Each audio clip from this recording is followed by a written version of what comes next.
Bon, bah écoutez, on finit cette famille fabuleuse, entre guillemets, épopée catchesque de cette semaine, puisque oui, après WWE Raw et AEW Dynamite, on a eu ensuite WWE SmackDown. Il est l'heure maintenant d'aller du côté de la vengeance, plutôt la Vengeance Day, puisque oui, la WWE pose ça sur le territoire de la vengeance. On a eu pas mal de titres qui ont été défendus, d'ailleurs tous les titres ont d'ailleurs été défendus, puisqu'on a eu avec en plus de ça la conclusion entre Carmelo Hayes et Apollo Crews dans un Two House Free Falls match, en clair au milieu des trois tombés.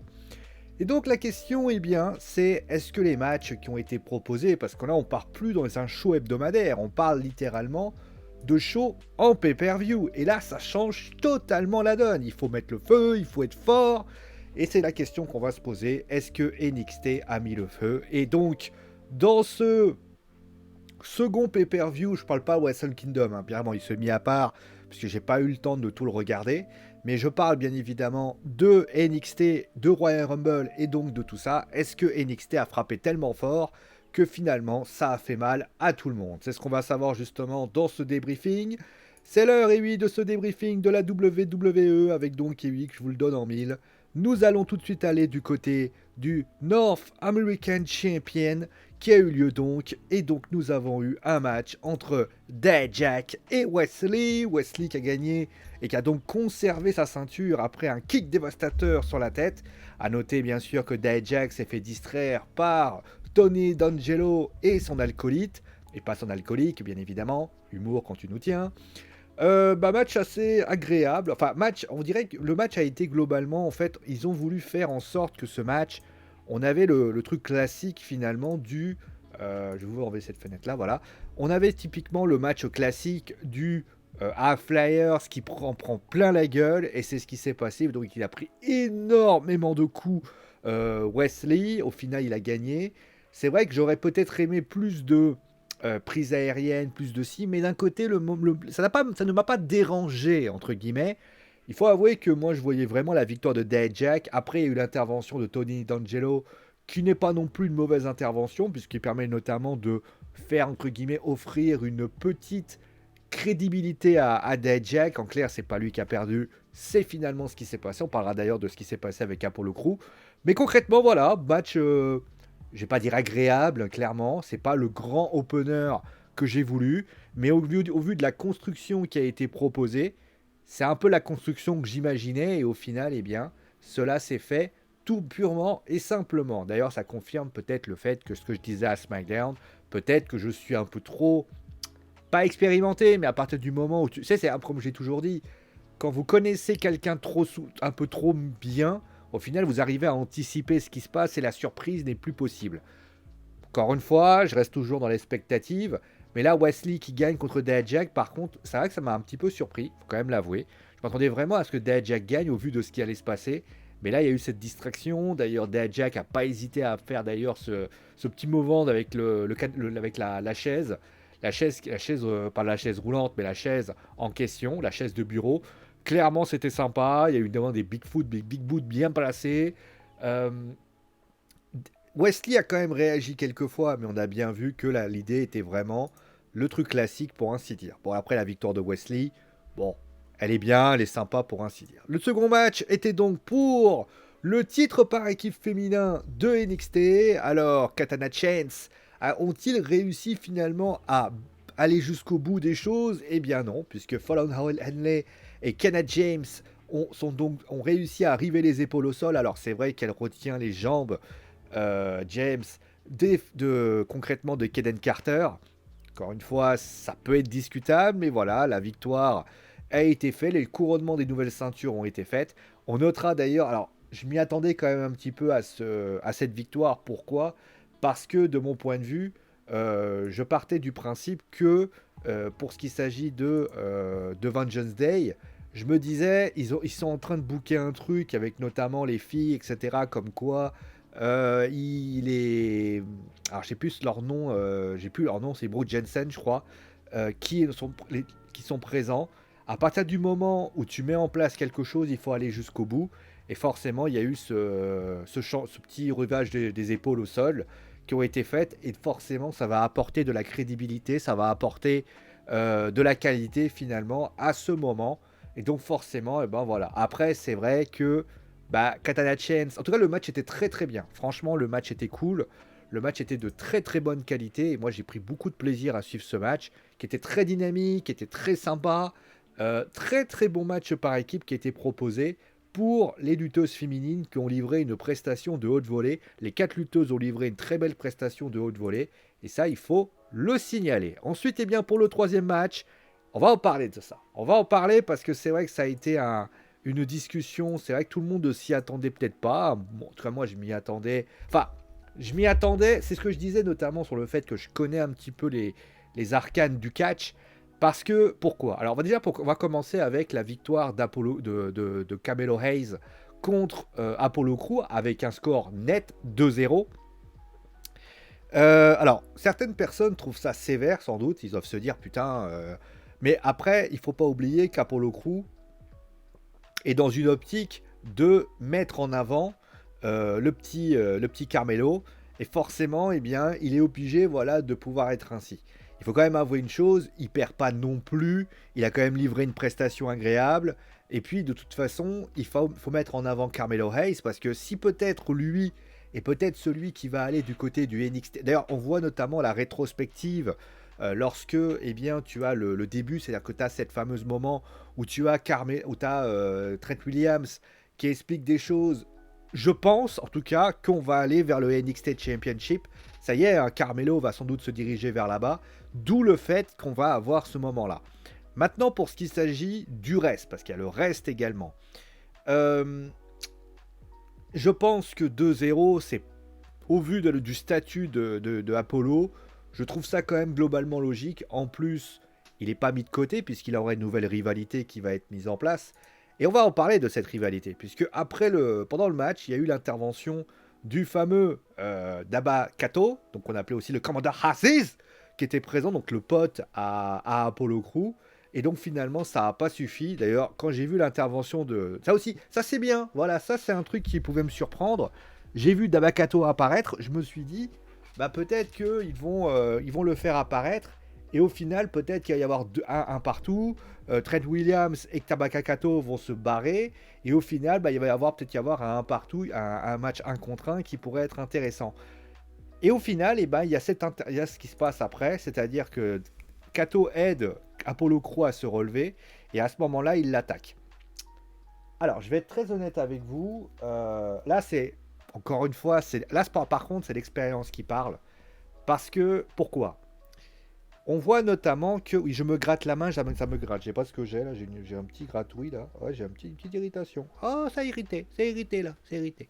Bon, comme je disais, Dabakato, en fait, pourquoi je le savais? Parce que la scène dure du temps. Si vous avez remarqué, il commence à le relever, il lui fait un câlin, et au bout de... Alors, t'es pas obligé de faire ta tête de... Voilà, t'es pas obligé, on a bien compris ce que t'allais faire. Encore une fois, ça aussi, la WWE doit arrêter de faire ce genre de choses. La WWE doit arrêter de se dire, il faut expliquer. Non, t'as pas besoin d'expliquer. À un moment donné, si tu veux concrètement expliquer, explique-le plutôt par la close line ou quelque chose comme ça. Là, concrètement, d'ailleurs, l'incompréhension totale du public. Sans déconner. Les gars, vous êtes fan de catch. Vous n'avez pas eu l'impression que le segment durait une éternité? Non, je sais pas, à un moment donné, vous n'avez pas eu cette impression? Non, je sais pas, hein? C'est-à-dire, à partir du moment où ça... Soit le mec, il attaque le Carmelo Hayes et Trent Williams, et ça fait une équipe, soit concrètement, tu vois le fait que la WWE se contente de faire ça. Mais tu peux pas arriver et faire. Et puis voilà. Non, c'est pas possible. Il faut laisser les choses se faire. D'ailleurs, j'aurais voulu qu'il le soulève, qu'il l'éclate et c'est fini. Ils sont capables de le faire en plus. Dominique l'a fait. On l'a vu notamment dans ce petit... Vous voyez, par exemple, là où c'était bien fait, c'était Dominique. Dominique, il aide donc son père et donc Edge à remporter le match. Et là, à ce moment-là, il remonte sur le ring. Et là, à ce moment-là, on voit le silence avec Dominique qui regarde Edge avec un air un peu dédaigneux. Et là, à ce moment-là, il lui met un low blow. Sauf que à ce moment-là, quand il met le low blow, on se dit, peut-être qu'il fait ça par vengeance au vu de ce qui s'est passé. Sauf que ce qui va se passer par la suite, c'est que Rey Mysterio, on s'y attend pas. On se dit que Rey Mysterio, ben, concrètement, il va devoir se faire pardonner par Edge, et à la fin, ça va se quitter tout seul. Et j'aurais même voulu d'ailleurs que Dominique ne turne pas à ce moment-là, parce qu'on aurait voulu un truc du style, Rey, il faut que tu choisisses entre moi et Edge. Soit t'es avec Edge, soit t'es avec moi. Ça aurait été intéressant, ça aurait encore raconté quelque chose. Là, Edge, Rey Mysterio, là, clairement, ça a été un peu trop brutal. Mais encore une fois, là, on part sur le côté, il faut que les gens le sachent. Tu peux avoir cette ambivalence un peu, on sait pas trop de Dominique. T'es pas obligé de l'envoyer directement au Judgment Day. Tu pouvais très bien partir du principe, on va reprendre le cas concret, hein. Dominique ne croit toujours pas en Edge, met un low blow à Edge. Dominique regarde Rey Mysterio lui dit non, on peut pas faire ça, tu peux pas faire ça. Et au final, il le regarde, il le regarde et il lui dit ok, il lui lâche et il lui fait fais comme tu veux, il se barre. Rey Mysterio qui fait pardon. Et au final, il regarde Rey Mysterio, il regarde Edge. Le lendemain, Edge il arrive, ouais, monsieur énervé, et je sais, il parlerait pas comme ça, vous avez compris. Et à ce moment-là, tu as Edge qui demande à Dominique de ramener son cul, sauf que c'est Rey Mysterio qui arrive, qui fait non, mais tu sais, c'est mon fils, machin, c'est mon fils, ma bataille, il fallait pas qu'elle s'en aille. Ceux qui ont connu cette musique, eh bien, mettez-le en commentaire. Vous ne gagnez rien de toute façon. Et il se passe que Rey Mysterio, à ce moment-là, et Dominique qui se pointe, il lui dit oh papa, oh, t'es en train de soutenir lui là? Le mec, il nous a trahis. Il lui dit écoute papa. Et là, tu dis bah, je veux un match. Dominique contre Edge. Ah, c'était une Clash of the Champions, je crois. Clash of the Castle. SummerSlam. Et là, à ce moment-là, donc t'as Dominique et je sais plus, voilà.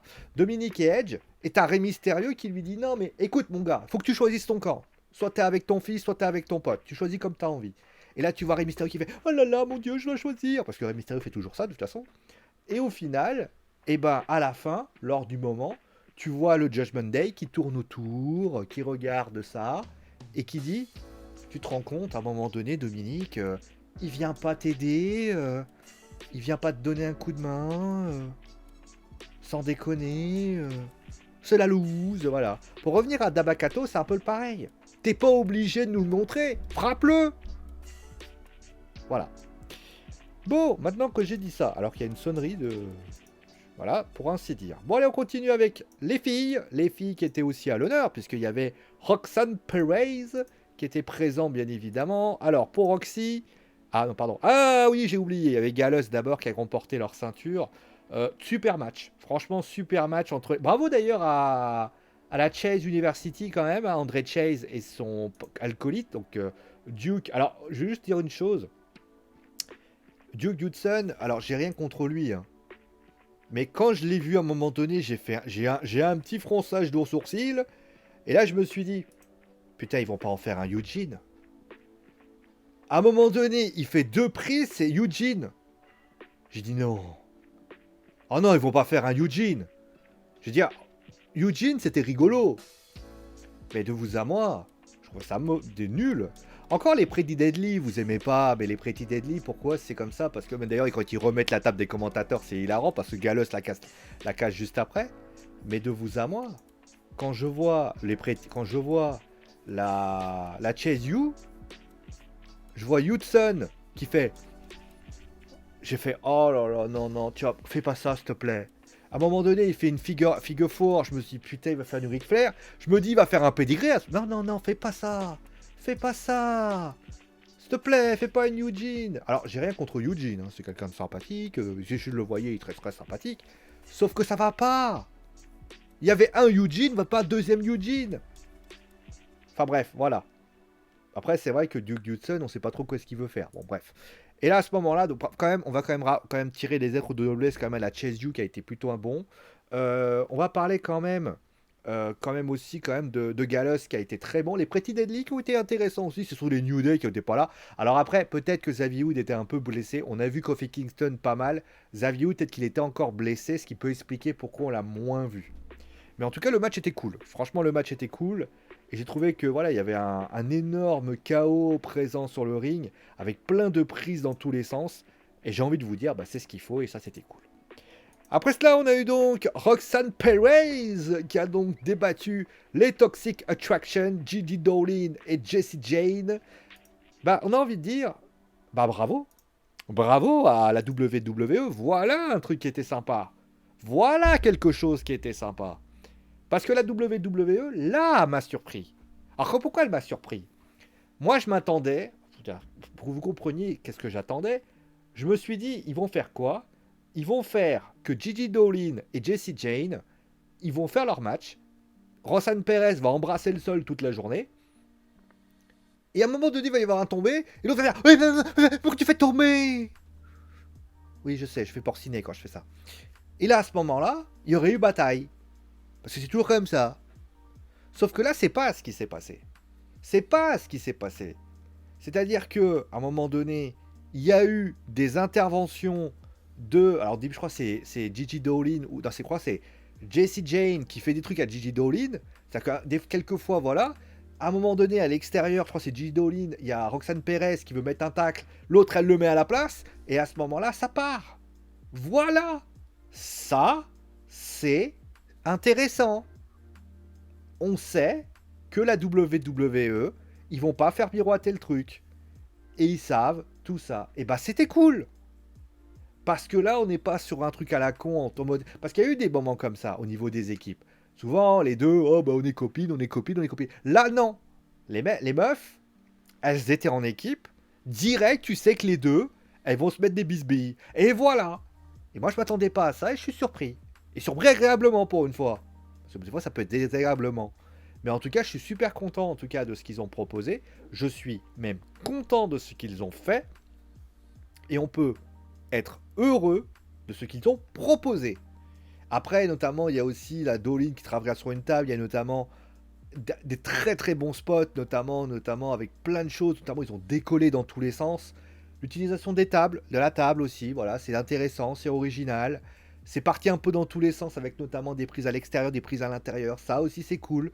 Belle mise en avant de Roxanne Perez, qui pour moi ne restera qu'une simple NXT Champion. Je suis désolé, hein, quand elle ira dans le roster principal, j'ai très peur de ce qu'elle va faire par la suite. C'est une petite lutteuse intéressante, mais regardez par exemple Cora Jade.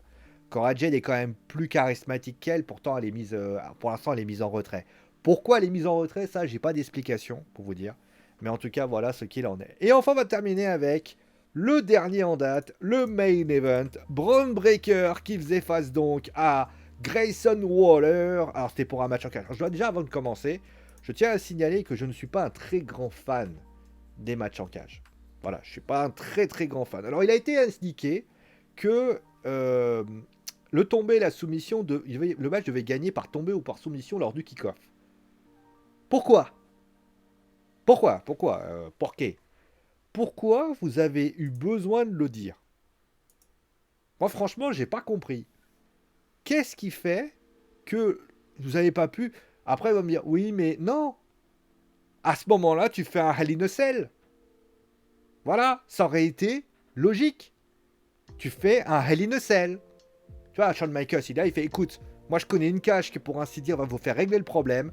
Toi et toi, Hell in a Cell. Ça aurait été le premier Hell in a Cell de l'histoire de la double... Alors, peut-être que la raison, alors elle pourrait être très conne, hein, c'est que peut-être que l'aréna qui est choisie ne permet pas d'accueillir le Hell in a Cell. Pourquoi pas? Mais de vous à moi, mets le Hell in a Cell. Mais mets pas un steel cage match. Ou alors tu fais une cage, voilà, et tu bloques le dessus. Un peu la manière de ce qu'ils avaient fait notamment avec Mick Foley qui avait affronté... C'était Triple H, je crois. Faudrait que je me rappelle, hein, mais je crois que c'était Triple H.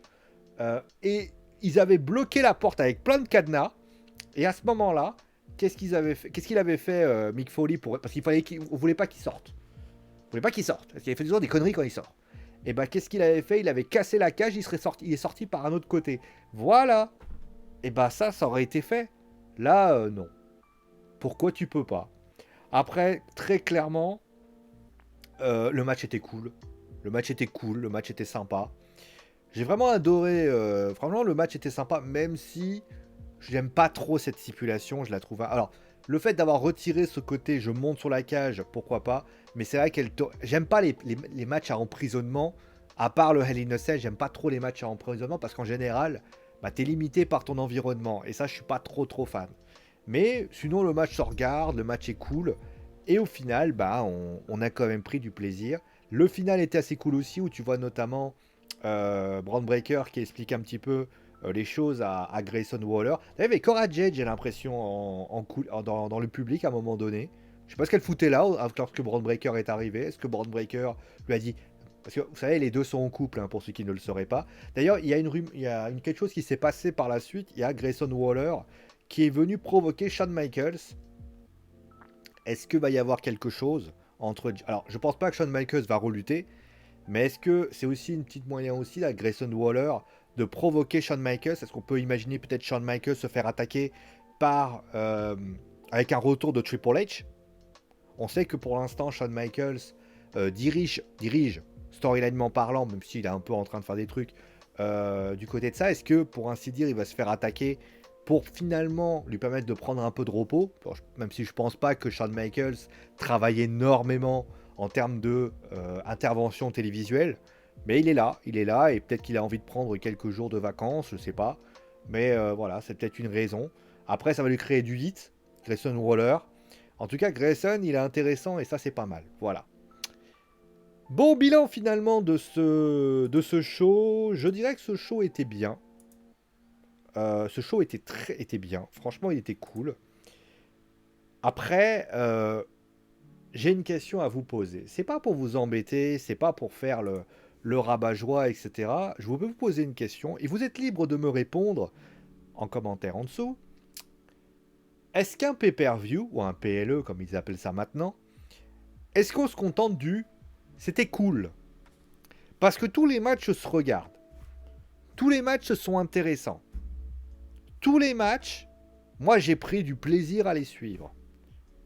Et franchement, je n'ai aucun problème à le dire. Si vous voulez regarder NXT Vengeance Day, allez-y, vous n'allez pas être déçus. Je le dis, voilà. Sauf que moi j'ai un problème. Et il est de taille. On se contente du c'était cool, ou est-ce qu'on se contente du c'était énorme? Si vous vous contentez du c'était cool, alors là, allez-y. Hein. Vous allez y aller. Sauf que moi, je me contente du c'était énorme. Alors peut-être que je suis trop exigeant. Mais j'ai l'impression qu'on n'a pas lâché les chevaux encore. On n'a pas lâché les chevaux, putain. Alors je sais que je suis chiant parce que certains doivent se dire putain, mais qu'est-ce qu'il est relou ce gars? Il a raison. Et vous avez raison. Parce que je devrais peut-être me dire allez, ils ont mis ce qu'ils avaient à faire, c'était quand même pas mauvais. Mais moi, vous savez, quand je fais une quiche Lorraine, parce que j'ai fait une quiche Lorraine tout à l'heure, hein, désolé du spoil, j'essaie pas de me contenter du ouais, elle est mangeable. Non, j'ai envie que quand je la mange, j'ai des papillons sous les yeux. Et des papillons dans la bouche aussi, parce que c'est un peu mieux. Parce que dans les yeux, je m'en fous. Mais je veux qu'elle soit jolie à regarder, et je veux qu'elle soit jolie à manger. Enfin, c'est bizarre dit comme ça. Mais quand vous prenez un show comme celui-là, bah vous vous contentez du ouais, c'était bien. C'était intéressant. Mais tu te contentes du c'était bien en fait? Et c'est ça le problème que j'ai avec cette putain de fédération. C'est que quand tu vois AEW Dynamite, il y a Bryan Danielson contre... j'ai oublié son nom. Qui c'est qu'il a affronté? Merde, bon, vous vous souvenez mieux que moi. Bryan Danielson qui affronte je sais plus qui et qui gagne. Je sais qu'il va gagner, mais le match est excellent. Le match apporte vraiment ses qualités. Tu vois le match entre Page et Moxley, waouh, ça apporte du lourd. Le main event était excellent aussi. Mais c'est pas un match de PP, c'est pas un show de pay-per-view qu'on a proposé là. C'est un match qui donne une certaine intensité, une certaine envie. Et au final, les mecs dépotent du petit bois. Donc je vous pose la question, vous fans de la WWE, avez-vous été transcendé? Alors je parle pas des conservations de titres, c'est pas la première fois, d'ailleurs je serais pas étonné que Braun Breaker, pourquoi il garde le titre pour battre le record d'Adam Cole. Parce que le problème, c'est que là, Adam Cole, il est du côté de la All Elite Wrestling. Et il n'est pas prêt d'y revenir, parce que on le sait tous, le problème. La réalité, c'est que Adam Cole veut rester à la AEW parce qu'il y a Britt Baker, sa compagne. Ce qui s'explique tout à fait. Je ne suis pas en train de juger ce que fait Adam Cole. La réalité, c'est que Adam Cole ne reviendra pas à la WWE tant qu'il y aura Britt Baker là-bas. La réalité, c'est que pour moi, Braun Breaker va battre le record d'Adam Cole. C'est tout, c'est comme ça. Parce que tu peux pas aujourd'hui considérer que Adam Cole peut être... Parce que là, pour l'instant, tout le monde tape du côté d'Adam Cole. Si Adam Cole revenait demain, Braun Breaker perdrait sa ceinture tout de suite. Et encore, je suis pas certain. Et on lui retirait peut-être, mais c'est comme ça. Et puis, on parle de Triple H. Triple H à NXT, il a toujours fait des règnes à longue durée. Hein. Donc soyez pas surpris de ça. Non, je vous parle de situation. Les New Day qui parlent de la ceinture, c'est bien. Voilà, ils ont une petite transition. C'était pas mal. Maintenant, la question que je vous pose. Est-ce que vous vous contentez du bien? Peut-être que vous avez trouvé ça énorme. Hein. Et je ne dis pas le contraire. Je suis pas là pour juger ce que vous avez aimé ou pas aimé. Mais est-ce que vous êtes senti... Est-ce que, voilà, les fans de catch de l'époque, c'est-à-dire ceux qui connaissent le catch pas depuis 2 ans, parce que eux, depuis 2 ans, ils connaissent la catch maintenant. Ceux qui ont une expérience de catch depuis 15-20 ans, même 25 ans, allez, de 20 à 25 ans, c'est-à-dire ceux qui ont connu la catch d'avant. Vous voyez ça, ça vous donne envie? Moi, je sais pas, ça me donne pas envie.